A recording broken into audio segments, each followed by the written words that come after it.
Jirtuu daawwattoota keenya akkam jirtu isiniin jechaa nagaa waaqayyoo isiniif haa baay'atu. Egaa har'a immoo viidiyoo biraatiin kan nuti walitti deebineeti jirru.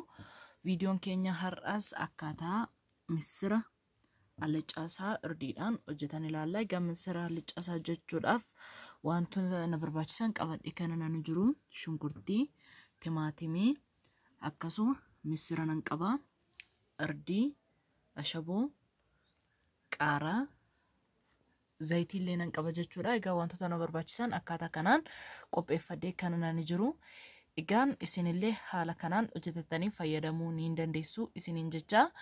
Hanga xumura viidiyoo keenyaatti akkan waliin turtaniif abdii niin qabaanna. Egaan jalqaba irratti bishaan kiyya gara misira kiyyaa kanatti nan dabaladha. Ergan dabalee amma biradistii kiyya irraan godhadha jechuudha. Ergan biradistii kiyya haala kanaan irra godhadhee zayitii kiyya hanga na barbaachisu ittiin dabaladha jechuudha. Itti aansuudhaan immoo shunkurtii kiyya itti dabala jechaadha. Egaa misirri kiyya kun naaf laafee dhiquuf kan naaf ta'udha. Kanaaf amma shunkurtii kiyyaan itti dabaladha.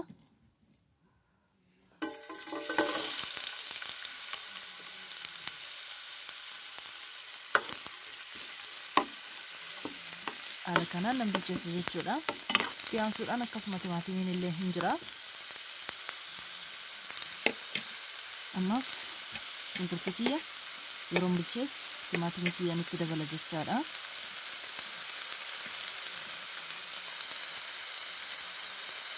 Timaatima kiyya haala kanaan itti dabaladhee walitti nan sochoosu jechaadha.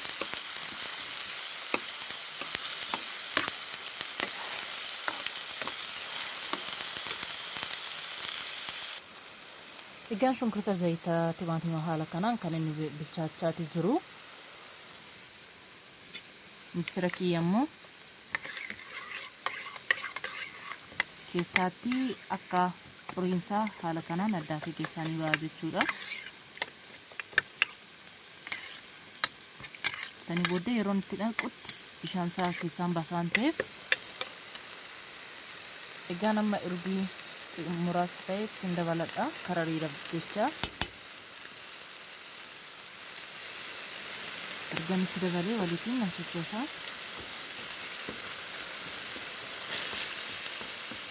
Bishaan xiqqoo na barbaachisa.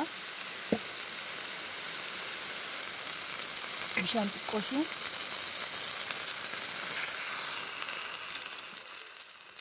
kata kanaan jechuudha. Yeroo inni walitiin danfetti kan nani misira kiyya itti dabalu. Kanaaf kuni haaluma kanaan ni danfa yoo ta'u asii misira kiyyaan qulqulleessa jechaadha.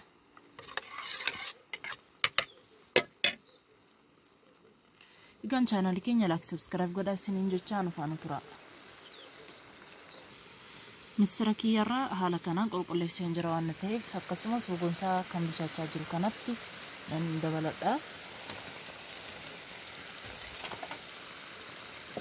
Akkaataa kanaan jechaadha. Ergan itti dabalee walitti sosochoosaa nan bilcheeffadha. Bishaan xiqqoo ishillee ittiin bilcheessuudhaaf akkana haalaan fixannetti haaluma kanaan nan bilcheeffadha jechaadha. Egaan isinillee akkaataa kanaan hojjetachuu ni dandeessu isiniin jecha.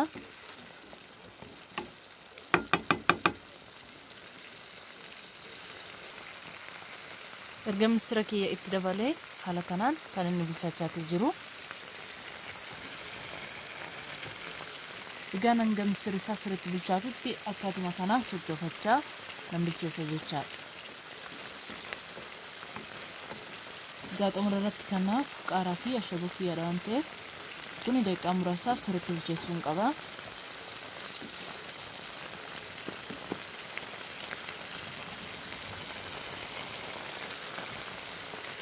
Chaanaalii keenya like subscribe godhaa isiniin jecha.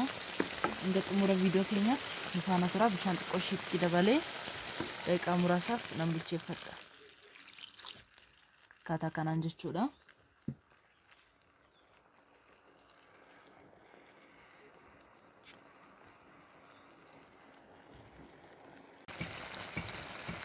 Egaan haala kanaan kan inni bilchaachaatii jiru haala bareedaa ta'een jechaadha.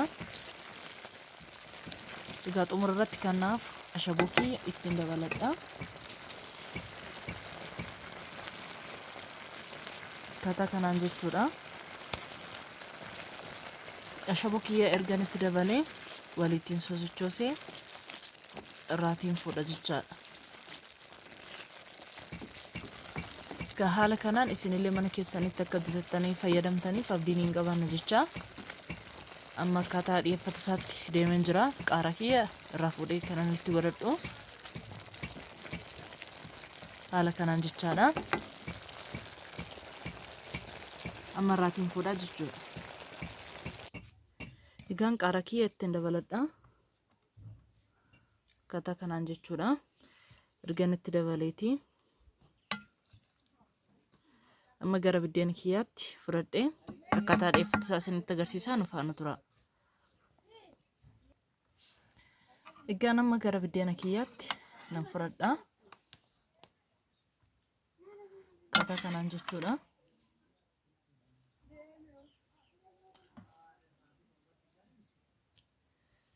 Egaan haala kanaan hojjedhee xumuree isinitti agarsiiseetidha kanan inni jiru. Amma immoo dhandhama isaa